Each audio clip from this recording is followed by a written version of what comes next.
शंख भवन आपन को स्वागत। बहुत कम समय भितर आपण माने पहुंची हृदय आपन धन्यवाद। आज आम गोटे अत्यंत स्पर्शकातर विषय नहीं कि आपण मान सामने उपस्थित होइछु। मो संगे मोर सान भौणी सीता जी आम स्पोक्स पर्सन एवं छात्र जनता दल विजु जनता दल सभानेत्री। बारंबार जिते थर आपण मते देखिथिबे मु खास कर जेतेबेले महिला हिंसा होइछि अत्याचार होइछि से जगह निश्चिंत भाव में से प्रेस करो आपन को महिला कथा कहे महिला हिंसा। आज आपन को जो चित्र आम दी जन देखेबू गोटे सभ्य समाज को विचलित करदेला भली चित्र। दयाकर चित्र ये फोटो टी देखु। ये हूँ आमर जड़े सक्रिय सोशल मीडिया रो कर्मी रश्मि परिजा भौणी फोटो। रश्मि परिजा आपण माने प्राय ताकू जो माने जानी देखुथिबे विभिन्न प्रकार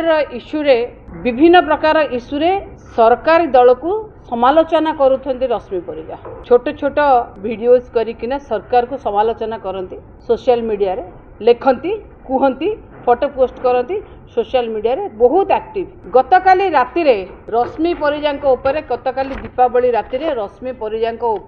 मारी देबा पई जीवन रे मारी देबा पई उद्यम करा दैछि। ए जो तांकर मुंड रे देखंतु 8-9टी स्टिच पड़ी कौ जगार पड़ी देखंतु कौन अवस्था देखंतु। यही सरकार जे कहे माँ को सम्मान दबा कथा बेटी बचाओ बेटी पढ़ाओ कथा नारी सुभद्रा नारे जे योजना करुची ये गोटे एभली अपारग सरकार मनीष मरा सरकार जने सोशल मीडिया रे जने कहूची बोली ताकू ए अवस्था करछ। तुमको के प्रतिवाद करिवेनी तमें कहार प्रतिवाद शुणी पारिबनी जने समालोचना करि पारिबनी तुमको तमें ताकू मारिदेला अवस्था कर देते जीवन रे। काली दीपावली दिन राति लोकंक घरे जेतेबेले दीप जळुची सेतेबेले जनक घरर जीवन दीप तमें लिभे देबाक बसतिलो। ये अवस्था आज से काली गतकाली राति ठारू जदि मैं कहबी से जगतसिंहपुर झील जगतसिंहपुर बहु से जगतसिंहपुर हॉस्पिटल ट्रीटमेंट होउची कौन पाई ये जिनस कहीं जिनस आपणकर आपन को केही समालोचना करेनि केही भल मंद कहबेनि कहीं आपण कौन एकछत्रवाद आपण एकछत्रवाद खाली एतिकी नुहे आज्ञा आपण माने समस्त जानिथिबे ताकू खाली आज तो मुझे कहबी ताकू मारी देबा को मरणात्मक आक्रमण करा जाए कि मारी देबा को जो उद्यम करा जायतला काली राति रे तो जगन्नाथक कृपारु से बंची जाइछि। किंतु आपण जो अवस्था रे ताकू आगुरु मध्य मु कहबी सोशल मीडिया रे से पोस्ट करे बोली कि ता ना रे 4-5टी मिछ एफआईआर मध्य दिया जाइथिला। जगतसिंहपुर थाना ठू आरंभ करी महिला थाना ठू आरंभ करी लक्ष्मीसागर थाना पर्यंत मिछ एफआईआर दिया जाइथिला सेथिरे पारिला नाही। तापरे एठी आसिकिना जतबेले सेठी पारिलनी तापरे आसिक ताको जीवन रे मारी देबा पे चेष्टा कल काईकी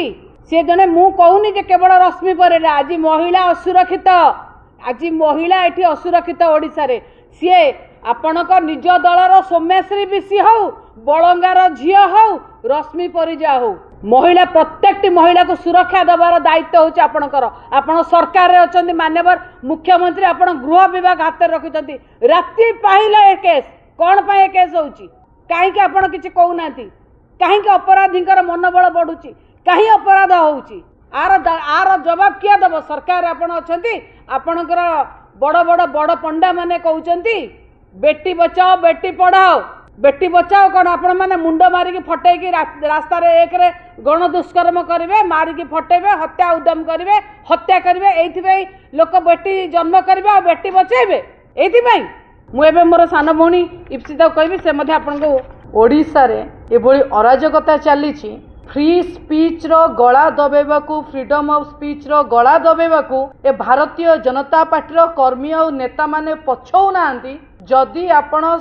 विफल सरकार को समालोचना करिवे ताले आपण को जीवन रु मारी देबार अवस्था भोगिबाकू पड़िबो जार उदाहरण होची आपणक सम्मुखरे रश्मि परिजा जहाकू दीपावली काली राति रे हुए तो सी आज आम पाखे न थांदे तांकर अवस्था को आपण माने विजुअल देखि पारुथिबे। मोर कहबार कथा भारतीय जनता पार्टी रो कर्मी और नेता माने कोन अभय बर पाई जाइछंती तांको विरुद्ध रे जे समालोचना करिवो से माने तांको मरणांतक आक्रमण करिवे तांकर किए किछि करि परिबेनी। जेतेबेले घटना घटुची राति अधरे दीपावली समय ता घरे पशिकी रश्मि परिजा अपव्यवहार करने सहित मरणांतक आक्रमण करा जाउची आउ सी जिते आईआईसी पाखक जाउछंती सेटिकार स्थानीय आईआईसी पाखक आईआईसी प्रथमे एफआईआर रखुना जितेबाला सी गोटे सोशल मीडिया एक्टिव कर्मी एक्टिव आर्मी गोटे जिते सी कहते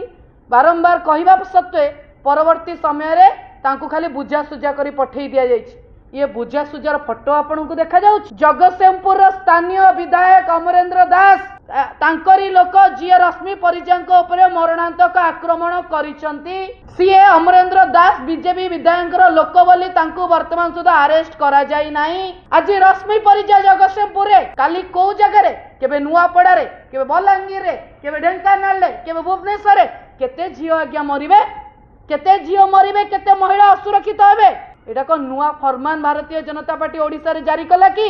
उत्तर प्रदेश और बिहार बड़े स्थिति ओडिसा रे करिवो कि जीए कहिबो ताकू मारी देबे जीए कहिबो ताकू मारी देबे। मोर प्रश्न जदि रश्मि परिजांक उपरे किछि असंतुष्ट किए अछंदी पुलिस रो सहाय्य नियो लॉ एंड ऑर्डर रो सहाय्य नियो तमे प्रथमे रश्मि परिजांक मिछ केस करके फसै कि जेल पठेबा को चेष्टा करा गला सेतिपाई मध्य आमे डीजी को भेटी थिलु से महिला तांको घरे तांको परिवार सामने तांको मरणांतक आक्रमण करी मारी दिया जाउछि। मु एइथरु गोटे नैरेटिव आपण मानकु दउछि कोन भारतीय जनता पार्टी नेता माने जी सोशल मीडिया रे प्रचार प्रसार करिकि बंचंती जो दिन सोशल मीडिया बंद हो भारतीय जनता पार्टी सरी जीव किंतु आज जितेबाला सोशल मीडिया रे भारतीय जनता पार्टी मुखा खोला जाउछि चित्र चरित्र को सामना को अना जाउछि सेतबळे भारतीय जनता पार्टी थरहर तांकर तळ स्तर कर्मी को लगेगी जी सोशल मीडिया रे भारतीय जनता पार्टी को समालोचना करिवो ता सरकार को समालोचना करिवे ताकू जीवन रो मारी देबे। एइथिरु आपण क्लियरली जानि पारुथिबे ग्राउंड रे सेमानक स्थिति नै ओडिसा रे सेमानक स्थिति नै सोशल मीडिया रे भी लोक कोउटी ना कोउटी भारतीय जनता पार्टी रो जो अवस्था खराब करने को लगिले चित्र चरित्र को क्लियर करने को लगिले Bharatiya Janata party social media रे मध्य डाउन होबा को लगिलानी। आगामी समय रे मु कहि रखिबा को चाहूची एही कथा को बिजु जनता दल रो वरिष्ठ नेता एवं मो सहित उपस्थित थिबा राज्यसभा सांसद महोदय एवं अन्य नेतृवृंद आमे ग्राउंड को जीवु आमे सेठी प्रश्न पचारिबु पुलिस का पई जदि आईआईसी इमिडिएटली एक्शन न नियंती जगतसिंहपुर एसपी इमिडिएटली एक्शन न नियंती दोषी की जदि न धरंती ता बाले आमे जानिबु एमएलए को कथारे बीजेपी नेता को कथारे पुलिस साहाय्य रे आंक उपरे मरणांतक आक्रमण होईछि। आज गोटे फ्री स्पीच को मारिबा को चेष्टा करूछ हजार हजार शह लक्ष लक्ष फ्री स्पीच ओडिसा रे सोशल मीडिया रे तुमको विरोध करिवे युवपीढ़ी महिला विरोध करिवे ओडिसा रे समय आसीबो आज्ञा तुम ग्राउंड को जाई पारुन सोशल मीडिया रे मध्य तुम मुह देखई पारिबनी भारतीय जनता पार्टी ए रश्मि परिजांकर कथा को आमे एइटी रखिबुनी भारतीय जनता पार्टी को प्रश्न करिवु से सरकार को प्रश्न करिवु से नेता को प्रश्न करिवु से पुलिस के प्रश्न करिवु से प्रशासन को प्रश्न करिवु एवं ए लड़ाई आमे राज्य रास्ता को नबु आज एइटी शपथ करूछु। वंदे उत्कल जननी।